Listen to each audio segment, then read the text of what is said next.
Starting with the name of Allah Almighty, who is the master of the day of judgment, and a bundle of the truth, Islam, and beloved Prophet Muhammad sallallahu alaihi wasallam.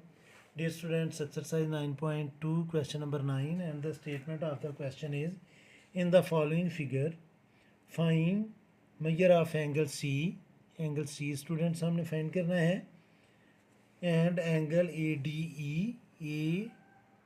AED ये angle students हमने find करना है। ये दोनों angle हमने find करने हैं। और फिर उसने पूछा है is E D parallel to C D, के ई डी जो है क्या वो पैरेलल है सी बी के। तो ये स्टूडेंट्स ये भी हमने फाइंड करना है। इसके अलावा हमने फाइंड करना है जी एंगल सी, और फिर हमने फाइंड करना है एंगल ए ई डी, ये भी फाइंड करना है। तो स्टूडेंट्स सबसे पहले उसने एंगल सी पूछा है, तो हम एंगल सी फाइंड करते हैं। तो मैं इधर लिखूँगा in triangle A B C, कि हम triangle A B C discuss करने लगे हैं। यहाँ पर मैं फार्मूला अप्लाई करूँगा, sum of angles in triangle is equal to 180 degree. तो इसके तीनों एंगल जो हैं, angle A plus angle B plus angle C, ये इक्वल होगा स्टूडेंट्स 180 डिग्री के। तो एंगल ए की जगह हम लिखेंगे 40 डिग्री, प्लस एंगल बी की जगह हम लिखेंगे 90 डिग्री, प्लस एंगल सी हमने फाइंड करना है। तो ये इक्वल आ जाएगा स्टूडेंट्स 180 डिग्री के। तो 40 और 90 को प्लस करेंगे तो ये आएगा 130 डिग्री, और 130 डिग्री जो है वो लेफ़्ट साइड पर प्लस है, राइट साइड पर जाकर ये होगा माइनस।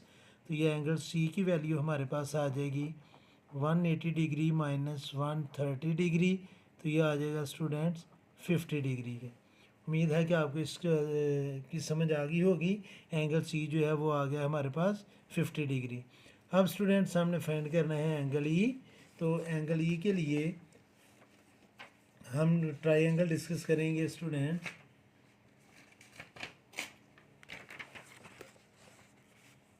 अब मैं लिखूँगा इन ट्रायंगल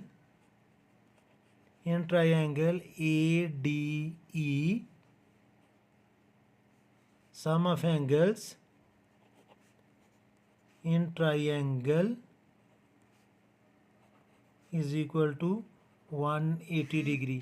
तो angle A plus angle B, not B, angle D plus angle E, तो ये आएगा स्टूडेंट्स इक्वल टू 180 डिग्री के।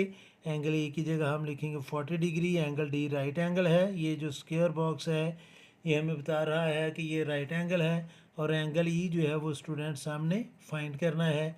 तो 40 और 90 को प्लस करेंगे तो 130 डिग्री, प्लस एंगल ई, और 130 जो है वो राइट साइड पर जाकर होगा माइनस, और एंगल ई की वैल्यू जो है वो आ जाएगी 180 minus 130 is equal to 50 degree. 180 में से 130 को माइनस किया तो 50 डिग्री। और दूसरी चीज़ उसने ये पूछी है कि क्या ये दोनों पैरेलल हैं ये लाइंस। तो स्टूडेंट्स ये राइट एंगल भी हमें बता रहा था कि ये पैरेलल है, लेकिन जब हमने एंगल ई और एंगल सी देखा तो ये भी 50 डिग्री है और ये भी 50 डिग्री है। तो स्टूडेंट्स जब कॉरस्पॉन्डिंग एंगल्स इक्वल हों तो लाइंस क्या होती हैं, पैरेलल। और कॉरस्पॉन्डिंग एंगल्स क्या होते हैं कि दो एंगल्स जो टू लाइंस के अबव या बिलो हूँ और ट्रांसवर्सल लाइन की एक साइड पर हूँ, तो वो लाइंस जो हैं वो स्टूडेंट्स वो एंगल कॉरस्पॉन्डिंग एंगल्स होते हैं, और वो लाइंस फिर पैरेलल होती हैं। तो अब हम लिखेंगे कि as angle E is congruent to और equal to angle C, and angle D is congruent to angle B. तो ये कॉरस्पॉन्डिंग एंगल्स इक्वल हैं और equal, these are called corresponding angles. So E D जो है स्टूडेंट्स वो parallel होगी सी D के। और रीज़न अगर आगे आप मज़ीद एलैबोरेट करना चाहते हैं तो आप लिख सकते हैं कि when corresponding angles are equal, when corresponding angles are equal, corresponding angles are equal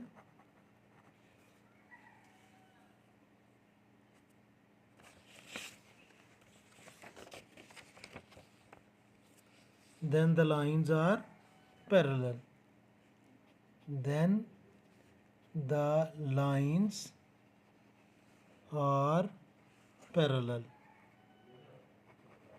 और यही स्टूडेंट्स हमने प्रूफ करना था। उम्मीद है कि आपको इस क्वेश्चन की समझ आई होगी। फिर भी अगर कोई कन्फ्यूजन हुई तो आप कमेंट बॉक्स में ज़रूर कमेंट्स कीजिएगा। कोशिश करूँगा कि जल्द से जल्द आपको रिप्लाई करूँ।